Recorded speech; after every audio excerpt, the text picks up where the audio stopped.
Madame la Présidente, bonsoir Monsieur le ministre et vos collaborateurs, mes chers collègues. Monsieur le ministre, temps bi bariwul. Il faut ñu gaaw maanaam rap li ñu bëgg a wax. Monsieur le ministre, dama am 3 problèmes mooy bande des filaos de Guédiawaye dañ cee wax ba sonn. En plus zone technopole de Pikine bi ñu ko doon créer dañu yaakaaroon ni zone d'intelligence lay doon. Gis nañu tey ni mu demee bu ma paree ci loolu zone industrielle j'ai travaillé là-bas pendant 17 ans waaye ñun bu ñuy xëy suñu kër yi dañuy sangu ba set gis nga bu ñu wàccee dañuy yaakaar ne ñun mbëbës la ñu wàccee.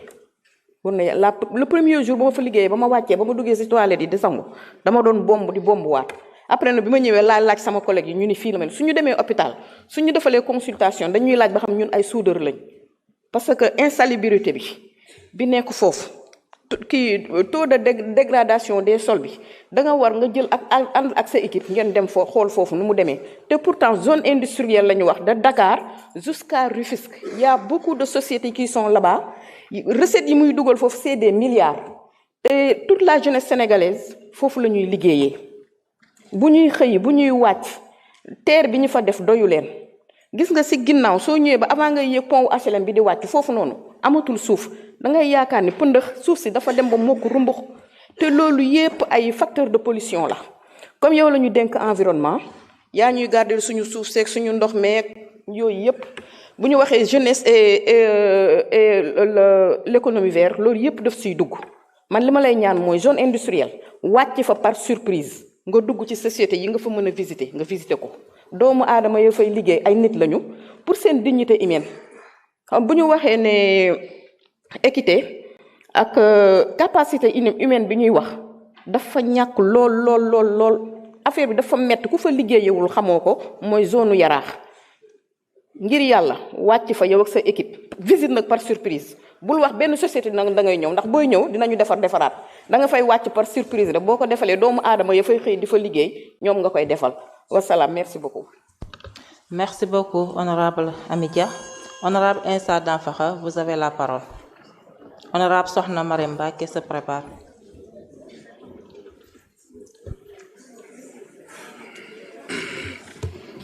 Assalamu alaikum, monsieur le ministre. Ñu ngi leen di nuyu yow sa collaborateur yi, madame la présidente di la nuyu bu baax. Monsieur le ministre, yàggul bi nga jógee Brésil ci COP 21 bi pour le changement climatique. Et je pense que l'une des causes du changement climatique, déforestation, bokk na ci. Monsieur le ministre, waxoon naa la ne dans le Bounkiling, déforestation bi nekk foofu c'est extraordinaire. Mais monsieur le ministre aussi, décret d'aménagement des forêts bu ñu signé woon le 16 octobre jeex le 16 janvier jeex le 31 octobre bi passé ba léegi exploitants yi arrêté wuñu respecté wuñu arrêté bi dans le département de Bounkiling, plus précisément dans la commune de Diambati. Monsieur le ministre, je voudrais que tur yu ma leen di wax ni ngeen noté ko bu baax parce que population yi nekk ci zone bi ils n'ont pas compris ñoom xamuñ ne ni sa arrêté bi ministre bi jël na ko ba signé ko. Donc tout le temps ay problème ñooy nekk foofu diggante les exploitants et la population. Moi je dis que comme arrêté nañ ko balaa ngeen di signer yeneen arrêté il faut sensibiliser la population pour ñu xam ne ni autorisation bi ci ministère bi lay jógee ñëw ci exploitants yi ba ñu mun a am doole pour exploiter la forêt. Mais monsieur le ministre, j'aimerais que exploitants yi aussi boo leen di signer arrêté ak ñoom bu ñu exploiter ba pare parce que c'est par an bu ñu pare ñu mën a def reboisement zone yu ñuy exploiter parce que bu ñu exploiter bàyyi dem beneen zone exploiter donc désert rek lay doon. Il faut ñoom tamit ñuy mën a contribuer pour forêt bi bañ a disparaître carrément. Monsieur le ministre, bu ma paree ci loolu damay plaider pour sama département di eaux et forêts yi nekk foofu. Sénoba poste frontalier la suñu diggante ak Gambie donc j'aimerais vraiment seen poste bi bu dee mënuñ ko tabax mais mu am mur de clôture parce que buñ defee ay saisie sax ñi fuñ ko saisir mën na ñëw ci seen place bi sax jëlaat produit yóbbu leen parce que amul benn sécurité ay saket lañ fa def yàqu na boo fa demee tey boo taxawee nii ci bureau yi sax da ngay seet nit ñi ci biti donc loolu ce n'est même pas joli à voir pour service de l'État bi nga xamante ni mu ngi servir État donc c'est les deux choses yu ma la bëggoon wax nga bàyyi ci sa xel bu baax a baax merci beaucoup. Merci beaucoup honorable Insa. Honorable Sokhna Marième Mbacké, vous avez la parole. Honorable El Hadj Ousmane Fall se prépare.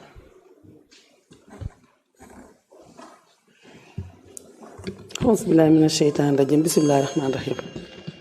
Monsieur le ministre, recevez nos salutations les plus respectueuses, ainsi que messieurs les présidents, honorables collègues. Ceci dit, monsieur le ministre, quand on parle de l'environnement, la commune de Hann Bel-Air, qui devait être le poumon de Dakar, à cause du parc de Hann, ses lacs naturels et ses parcs, et le porte-flambeau en matière de dégradation.